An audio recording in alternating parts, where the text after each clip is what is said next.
Mamlaka ya rufani imeendelea kutoa mafunzo kuhusu matumizi ya moduli ya kushughulikia malalamiko na rufaa katika mfumo wa NeST.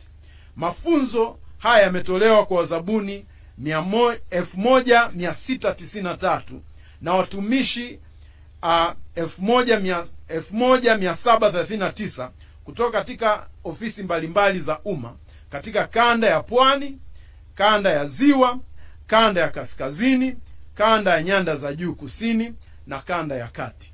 Ndugu wanahabari, aidha katika utekelezaji wa azma ya serikali ya kuwawezesha vijana na makundi maalum, mamlaka ya rufani imetoa mafunzo ya kuwajengea uwezo vijana 878 katika mikoa ya Dodoma, Dar es Salaam, Mwanza na Mbeya ili waweze kudai haki zao kwa ufanisi katika michakato ya ununuzi wa umma.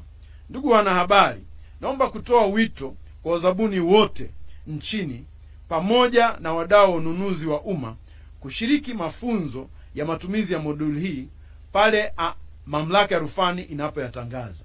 Mafunzo haya yatawezesha kuelewa namna bora ya kutumia moduli hii pale wanapokabiliwa na changamoto katika michakato ya ununuzi wa umma.